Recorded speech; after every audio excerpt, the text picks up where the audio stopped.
Vai dizer a vocês, eu não vou citar o nome do país. Aqui na América do Sul nós temos mais à esquerda um pouquinho, né? Mais a oeste, um país comprido. Não basta você ter 30 anos de crescimento médio acima de 5%. Quando a política lá na frente redireciona esse crescimento. Não basta ser lá no norte, lá em cima, o país que tem a maior reserva de petróleo do mundo, a população fugir para um paraíso, que para eles é o estado de Roraima. É a política interferindo pelo lado negativo. Aqui mais à esquerda, o voto foi em papel. Todos são escravos por as suas decisões. Mas lá ao norte é um voto eletrônico. Fica uma interrogação.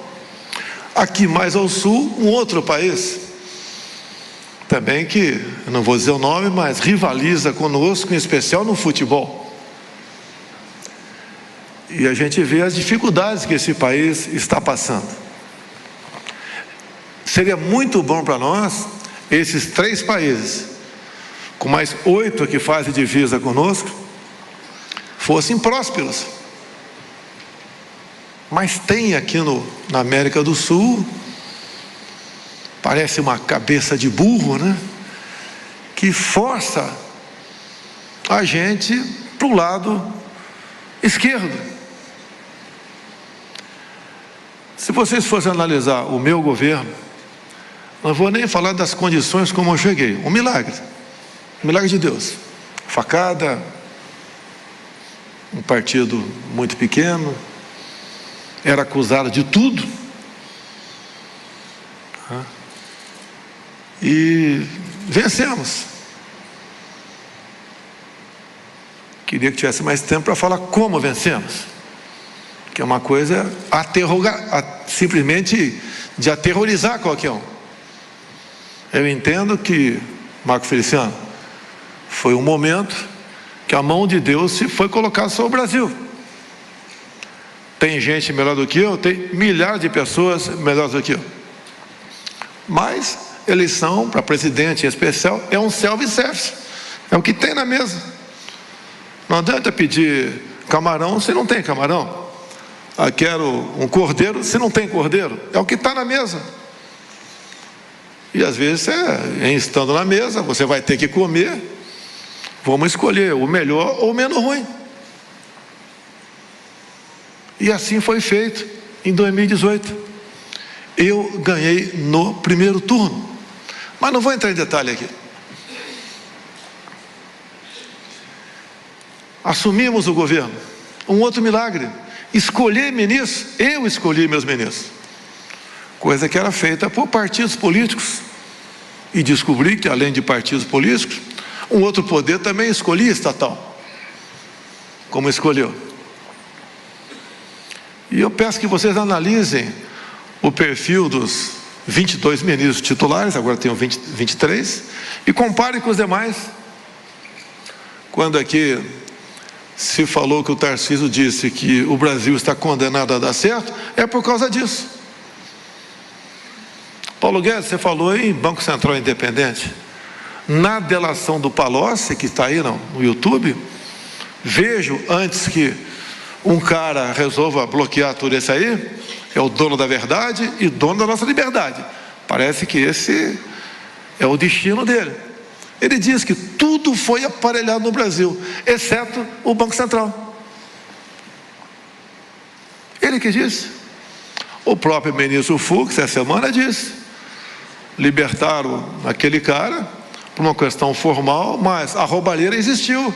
As malas eram verdadeiras. Presidente Montezano, como é que você se sente no BNDES, onde eu não impus nenhum diretor para você? Qualquer coisa certa ou errada, Montezano, vamos conversar. Pedro da Caixa Econômica Federal, como é que eram as diretorias da Caixa? Loteadas. e de Banco do Brasil, além... Muito bem, nós estamos acompanhando o Brasil Investment Forum aqui em São Paulo, a participação do presidente Jair Bolsonaro, como ele disse, né? Inicialmente tivemos também a participação do ministro Paulo Guedes, da Economia. Nós vamos continuar acompanhando, nós temos, retornou o sinal do evento, vamos então acompanhar o presidente Bolsonaro falando aqui em São Paulo. Fomos negociar, resolvemos a questão. A presidente do OMC, há 2 meses, esteve falando comigo, quando saiu de lá, falou para a mídia do mundo todo que sem o Brasil o mundo passa fome. Apanhei muito da imprensa quando fui lá para fora conversar com o presidente da Rússia. Quero a paz. Temos 600 mil ucranianos no Paraná. Mas eu sou presidente do Brasil. Quando estive agora com o Joe Biden, teve uma bilateral ampliada, umas 20 pessoas, 10 de cada lado. Ele começou falando uma coisa que não era para ter segredo, né? Afinal de contas, umas 20 pessoas presentes. Queremos ajudar o Brasil a preservar a Amazônia, mas nós destruímos a América do Norte. Sinceridade. Eu não vou falar para ele, e a Califórnia já pegou fogo de novo? Que quando pega fogo num pedaço do Pantanal, ou numa orla da região amazônica, o mundo cai na minha cabeça.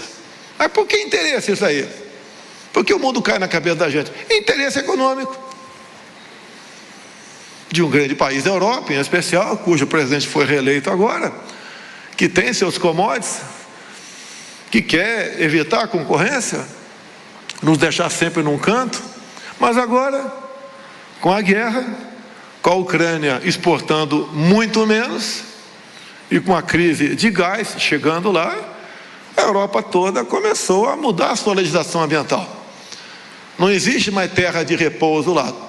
Está se plantando em qualquer local. E os senhores, quando voam pela Europa, né, ou para os Estados Unidos, é só olhar para baixo. Quando vê um rio, não existe mata ciliar. Nós preservamos as nossas florestas. 2/3 aqui no Brasil está como... na mesma forma, quando Pedro Álvares Cabral chegou aqui, e quando Pedro Álvares Cabral chegou, já se cobiçava a Amazônia, antes do descobrimento. De quando é o Tratado de Tordesilhas? 1494. O que ele botava a oeste, senão a região amazônica? Coincidência? Ou não? Não sei. Mas é uma região fantástica, que por 2 vezes se discutiu a sua soberania relativizada. O Bret Putin falou que não aceitava discutir aquilo, ele tinha poder de veto, e cabia ao Brasil. Alguns falam, que lado você está? Eu estou do lado do Brasil. Então, a economia é muito importante, ter uma pessoa competente como o Paulo Guedes, à frente dessa equipe, que furou a pandemia e fez com que entre 2020 e 2021 nós tivéssemos um saldo de 3 milhões de novos empregos, enquanto que lá em 2014, 2015, sem pandemia, tivemos uma perda de 3 milhões de empregos. Compare hoje, ministro Saxida, você trabalhou enquanto estava lá com o Paulo Guedes. Quanto tempo você leva para abrir uma empresa no Brasil? Menos de 2 dias. Veja no final do governo Temer, governo Dilma, Lula e FHC. Quantos dias demoraram para abrir uma empresa? Até 200 dias lá atrás. Por que isso? Não havia interesse em ajudar. O prazer de muitos políticos é que vocês dependam da gente. Vem aqui no meu pé, vem rastejar, eu vou ver se te atendo. E depois leva para uma salinha escura ainda. Que era muito comum acontecer em governos anteriores, e não acontece agora. Da nossa parte, pela equipe econômica especial, a gente não quer conversar com vocês, porque vocês só querem conversar conosco, não tem problemas, e nós não queremos criar problema para vocês, não queremos criar dificuldade para vender facilidade. 3 anos e pouco sem corrupção, isso não é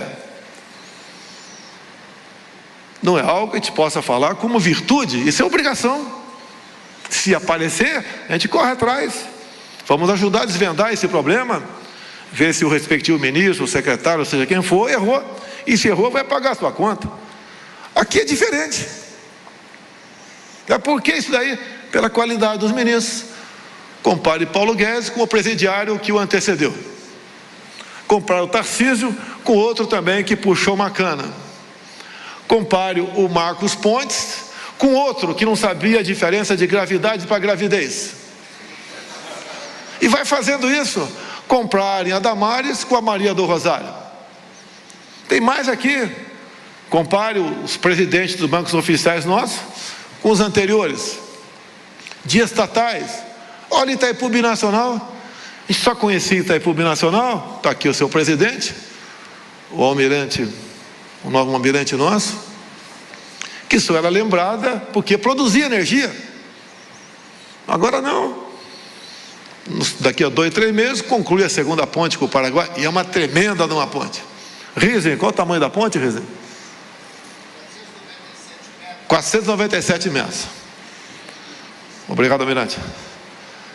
Olha a extensão do aeroporto de Foz do Iguaçu. Se permite pousos internacionais. Antigamente pousava na Argentina e ocupava a rede hoteleira da Argentina, agora ocupa no Brasil.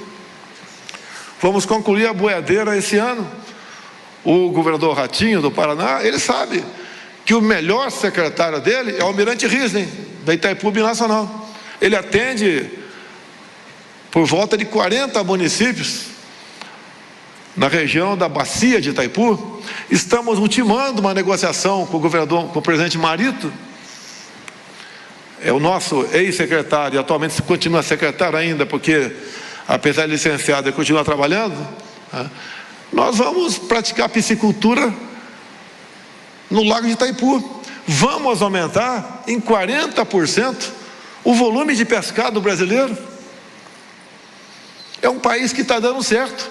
Poucos sabem aqui que há 3 semanas fomos campeões na França de um torneio estudantil, onde 29 países se fizeram presente. Como é que era o esporte no passado? Só corrupção. Então isso no passado, essa comparação tem que haver.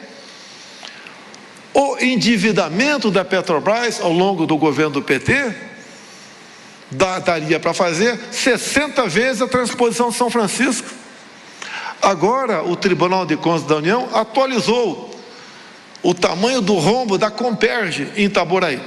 Lá seria uma refinaria. Atualizou para 47 bilhões de reais o desviado, ou enterrado. Daria para fazer 3 vezes a transposição de São Francisco. Façamos comparações. Veja as invasões do MST, ninguém mais... Muito bem, daqui a pouco nós traremos novamente o presidente Jair Bolsonaro, o Brasil Investment Forum, aqui na capital paulista, com a participação também dos ministros. A expectativa de Paulo Guedes abriu, então, essa jornada e, na sequência, estamos acompanhando o presidente Bolsonaro, que está fazendo justamente aí, forçando, falando para empresários aqui em São Paulo, sempre citando essa questão da comparação do seu governo com governos anteriores, citando também muito a questão dos ministros, a comparação, a corrupção.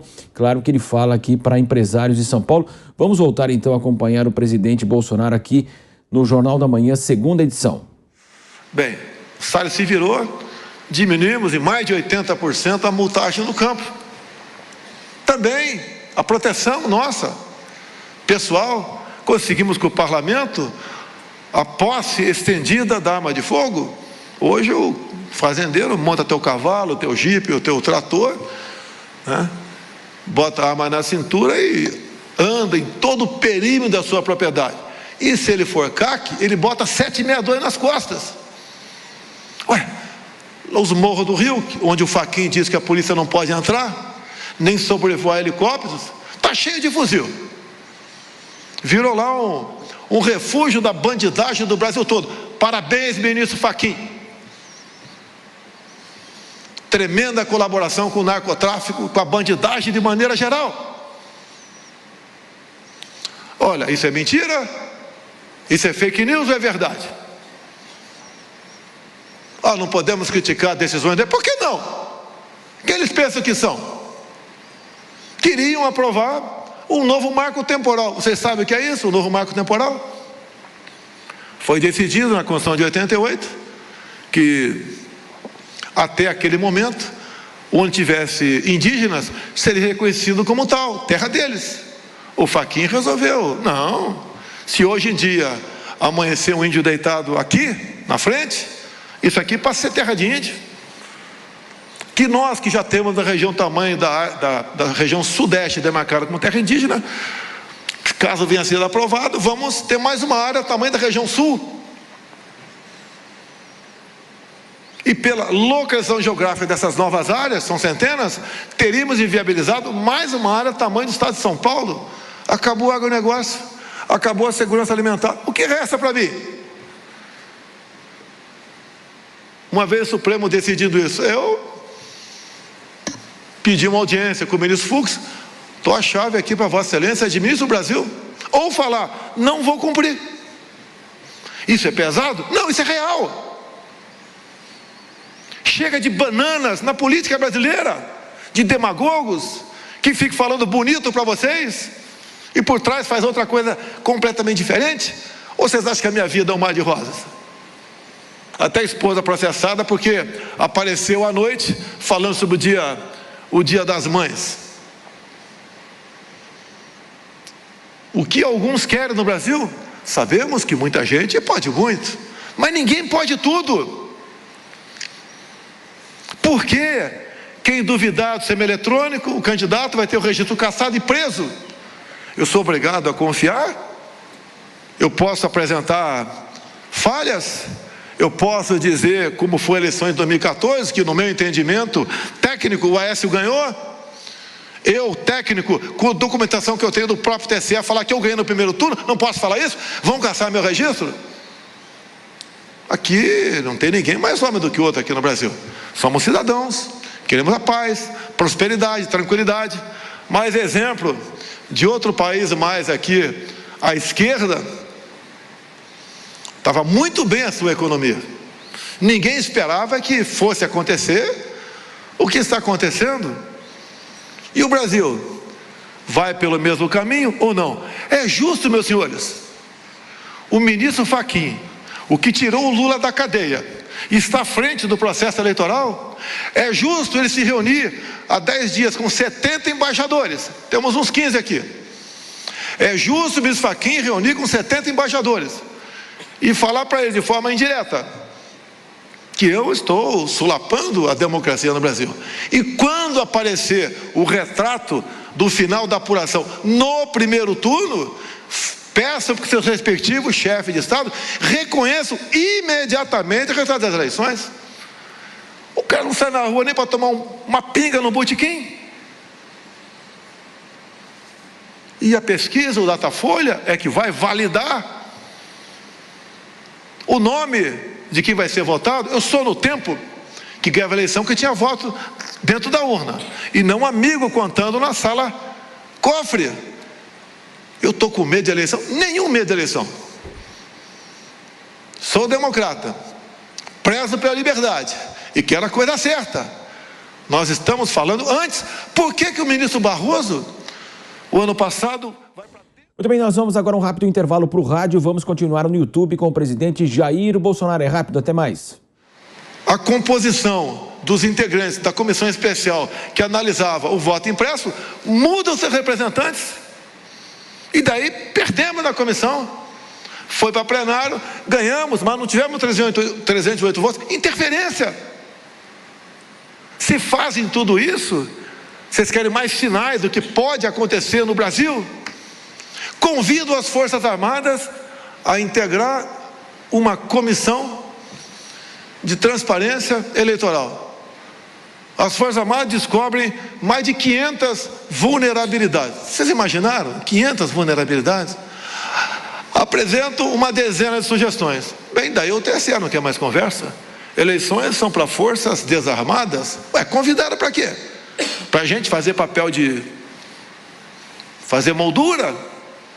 Daí convidam um ex-ministro da Defesa para tentar enquadrar a nossa comissão. Ele não aceitou. O que nós queremos? Alguém acha que o outro lado, que você já conhece, ao longo não de 8, mas de 14 anos, voltar, onde ele diz que vai desfazer aquela reforma da CLT do governo Temer, diz que vai valorizar o MST, diz que o BNDES vai continuar emprestando para a Venezuela, para Cuba, entre tantas outras ditaduras pelo mundo. Diz que vai desarmar o cidadão de bem. Diz que vai relativizar a propriedade privada. Fala abertamente na liberação do aborto como se fosse a extração de um dente.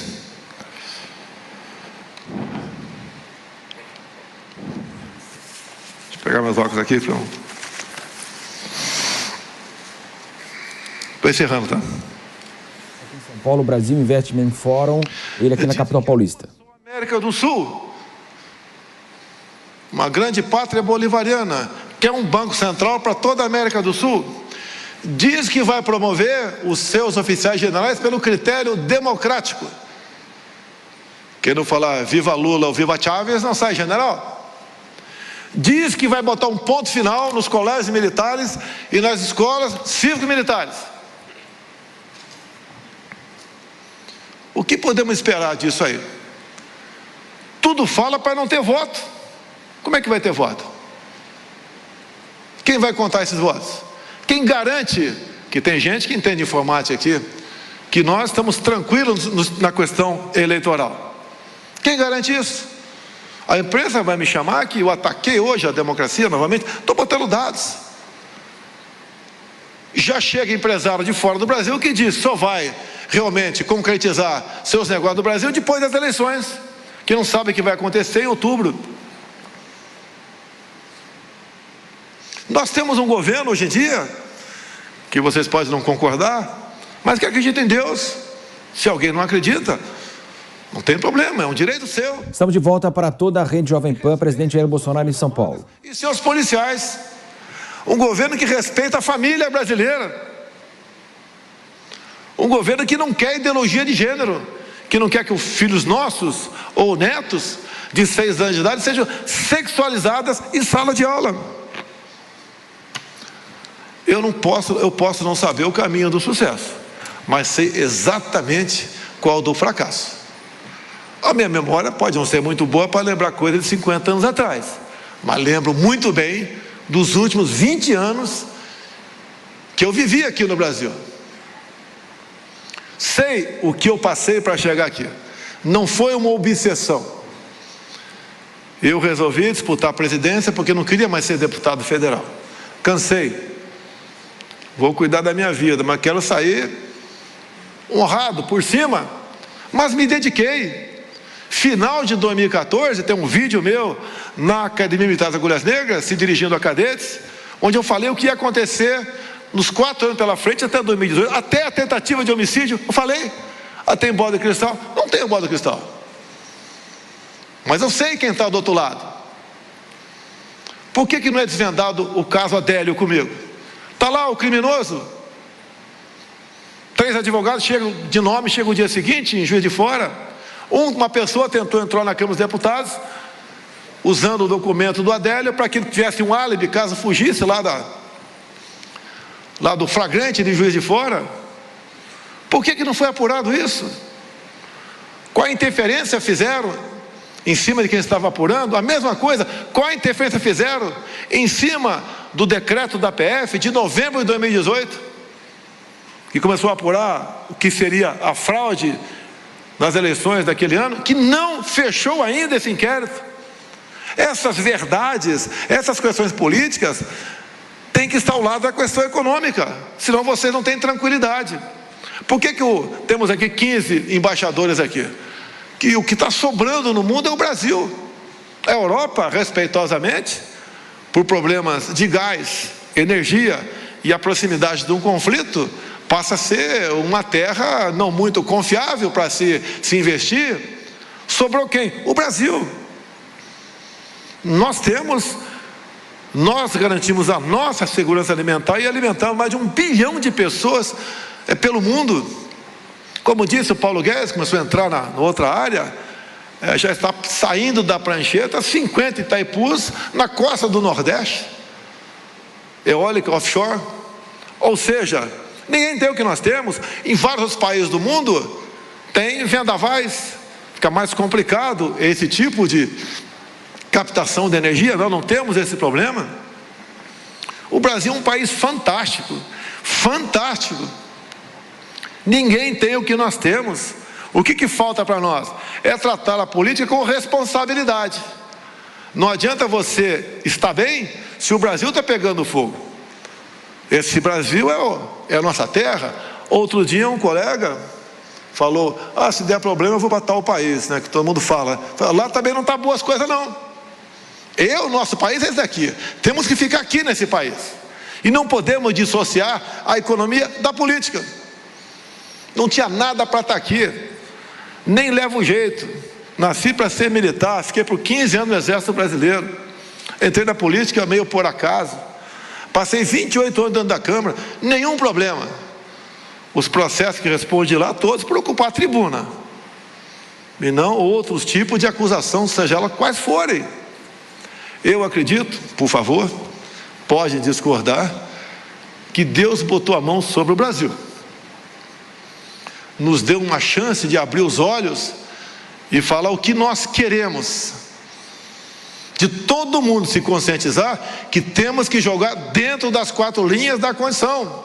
E quem estiver jogando fora, e tem, naquela praça dos 3 poderes, tem que vir para dentro das 4 linhas. O normal era um chefe de executivo conspirar para permanecer no poder, e não o contrário. Uma nota do Ministério da Defesa, são 23 itens, vale a pena ler, e termina dizendo que é temerário concluirmos um processo eleitoral sob o manto da desconfiança. Eleições são questões de segurança nacional. Olha a diferença. Quem esperava isso de um militar um dia? Enquanto que o outro lado, que devia dar o exemplo no cumprimento da Constituição, faz exatamente o contrário, com ameaças. A minha posição, do governador, prefeito, é tomar decisões, não é acompanhar a manada. E as decisões não são fáceis. E eu termino dizendo apenas uma coisa aos senhores. Lá atrás, Salomão pediu sabedoria para Deus. Mais do que isso, eu peço força para resistir e coragem para decidir. Muito obrigado a todos vocês. Muito bem, nós acompanhamos aqui em São Paulo o Brasil Investment Forum, que é um evento que acontece aqui na capital paulista, com a participação do ministro Paulo Guedes, que abriu, e na sequência acompanhamos então o discurso do presidente Jair Bolsonaro. Nós estamos na terça-feira, dia 14 de junho.